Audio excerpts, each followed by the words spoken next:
Hi hello ನಮಸ್ಕಾರ. ಇದು ಟಿವಿ9 digital special. ನಾನು ಪ್ರತಿಮಾ ಭಟ್.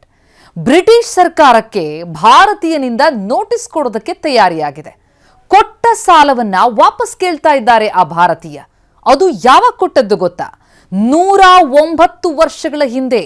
ಎಷ್ಟು ಕೊಟ್ಟಿದ್ರು, ಇವತ್ತಿನ ಬೆಲೆ ಏನು, ಯಾವ ರೀತಿ ಕಸರತ್ತು ನಡೆಸ್ತಾ ಇದ್ದಾರೆ, ವೆರಿ ಇಂಟ್ರೆಸ್ಟಿಂಗ್ ಆದಂತಹ ಡೀಟೇಲ್ಸ್ ಅನ್ನ ಕೊಡ್ತಾ ಹೋಗ್ತೀನಿ.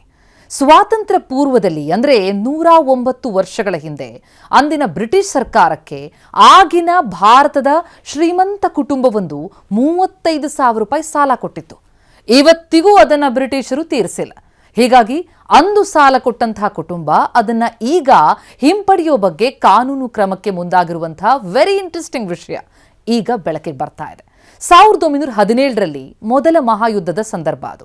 ಬ್ರಿಟಿಷ್ ಸರ್ಕಾರ ಮಧ್ಯಪ್ರದೇಶದ ಭೋಪಾಲ್ನ ರಾಜಪ್ರಭುತ್ವದ ಅತ್ಯಂತ ಶ್ರೀಮಂತ ಉದ್ಯಮಿ ಸೇಠ್ ಜುಮಾಲಾಲ್ ರುಥಿಯಾ ಅವರಿಂದ 35,000 ರೂಪಾಯಿ ಸಾಲವನ್ನು ಪಡೆದಿರೋ ಬಗ್ಗೆ ರುಥಿಯಾ ಅವರ ಮೊಮ್ಮಗ ವಿವೇಕ್ ರುಥಿಯಾ ಅವರು ಮಾಹಿತಿ ಕೊಟ್ಟಿದ್ದಾರೆ. ಅದಕ್ಕೆ ಸಂಬಂಧಪಟ್ಟಂತಹ ಪೂರಕ ದಾಖಲೆಗಳನ್ನು ಅವರು ಬಹಿರಂಗಪಡಿಸಿದ್ದಾರೆ.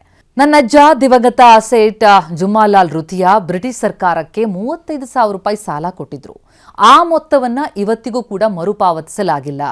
ಮೊದಲ ಮಹಾಯುದ್ಧದ ಸಮಯ ಅಂದರೆ ಬ್ರಿಟಿಷ್ ಸಾಮ್ರಾಜ್ಯದ ಪರವಾಗಿ ಭೋಪಾಲ್ನ ರಾಜಕೀಯ ಏಜೆಂಟ್ ಆಗಿದ್ದಂತಹ WS ಡೇವಿಸ್ ಅವರಿಗೆ ಇಂಡಿಯನ್ ವಾರ್ ಲೋನ್ ಅಡಿಯಲ್ಲಿ ಈ ಹಣವನ್ನು ಕೊಡಲಾಗಿತ್ತು. 1917ರ ಜೂನ್ 4ರಂದು ಬ್ರಿಟಿಷ್ ಅಧಿಕಾರಿ ಸಹಿ ಮಾಡಿದಂತಹ ಅಧಿಕೃತ ಪ್ರಮಾಣ ಪತ್ರ ಕೂಡ ಇದೆ. ನನ್ನಜ್ಜ 1937ರಲ್ಲಿ ಮೃತಪಟ್ಟರು. ಅವತ್ತಿನಿಂದ ಇವತ್ತಿನವರೆಗೂ ಕೂಡ ಈ ಸಾಲದ ವಿಷಯ ಬಗೆಹರಿದಿಲ್ಲ ಅಂತ ಅವರ ಮೊಮ್ಮಗ ಹೇಳ್ತಾ ಇದ್ದಾರೆ. ಈಗ ವಿವೇಕ್ ಬ್ರಿಟಿಷ್ ಸರ್ಕಾರಕ್ಕೆ ಕಾನೂನು ಪ್ರಕಾರ ನೋಟಿಸ್ ಕಳಿಸೋದಕ್ಕೂ ಕೂಡ ಸಿದ್ಧತೆ ನಡೆಸಿದ್ದಾರೆ. ಹಾಗಾದ್ರೆ ಕಾನೂನುಬದ್ಧವಾಗಿ ಎಷ್ಟು ಸಿಗ್ಬೋದು ಅವರಿಗೀಗ? ಬ್ರಿಟಿಷ್ ಸರ್ಕಾರ ಒಂದೊಮ್ಮೆ ಸಾಲವನ್ನು ವಾಪಸ್ ಕೊಡೋದಕ್ಕೆ ಒಪ್ಕೊಂಡ್ರೂ ಕೂಡ ಅವ್ರು ನೀಡೋ ಮೊತ್ತ ಬಾಂಡ್ನಲ್ಲಿ ನಮೂದಿಸಲಾದಂತಹ ನಿಖರವಾದ ಷರತ್ತೇನಾರು ಇದ್ರೆ, ಅಂತಾರಾಷ್ಟ್ರೀಯ ಹಣಕಾಸು ಮೌಲ್ಯದ ಹೊಂದಾಣಿಕೆ, ಕೋರ್ಟ್ ಕೊಡುವಂತಹ ಈ ವಿಶೇಷ ಪರಿಹಾರ ಏನಿರುತ್ತೆ ಕಾಂಪನ್ಸೇಷನ್, ಅದೆಲ್ಲವನ್ನ ಅವಲಂಬಿಸಿರುತ್ತೆ. ಬ್ರಿಟಿಷ್ ಸರ್ಕಾರ ಒಂದೊಮ್ಮೆ ಕೇವಲ ಅಸಲು ಕೊಟ್ಟರೆ ಅದು ವಂಶಸ್ಥರಿಗೆ ಅನ್ಯಾಯ ಆಗ್ಬಿಡುತ್ತೆ. ಯಾಕಂದ್ರೆ ಅವತ್ತಿನ 1 ರೂಪಾಯಿ ಮೌಲ್ಯ ಇವತ್ತಿನ ಸಾವಿರಾರು ರೂಪಾಯಿಗಳಿಗೆ ಸಮ ಆಗುತ್ತೆ. ಈ ಕುಟುಂಬ ಲೆಕ್ಕ ಹಾಕಿರೋ ಪ್ರಕಾರ ವಾರ್ಷಿಕ 5.5% ಚಕ್ರ ಬಡ್ಡಿ ಅಂತ ಅಂದ್ಕೊಂಡ್ರೂ ಕೂಡ ಕಾಂಪೌಂಡ್ ಇಂಟ್ರೆಸ್ಟ್ ಅನ್ವಯಿಸಿದ್ರೆ ಬಡ್ಡಿ ಲೆಕ್ಕಾಚಾರದಲ್ಲಿ ಸುಮಾರು ಕೋಟಿ ರೂಪಾಯಿಯನ್ನು ಕೊಡಬೇಕಾಗತ್ತೆ ಬ್ರಿಟಿಷ್ ಸರ್ಕಾರ. ನಾವೊಂದು ಲೆಕ್ಕಾಚಾರ ಹಾಕೋಣ. ಈ ಬಂಗಾರದ ಬೆಲೆ ಆಧಾರದಲ್ಲಿ 1917ರಲ್ಲಿ ಆ ಸಾಲ ಕೊಟ್ಟಿದ್ರಲ್ಲ, ಆಗ 10 ಗ್ರಾಮ್ ಚಿನ್ನದ ಬೆಲೆ ಎಷ್ಟಿತ್ತು? ಸುಮಾರು 18ರಿಂದ 20 ರೂಪಾಯಿ ಇತ್ತು.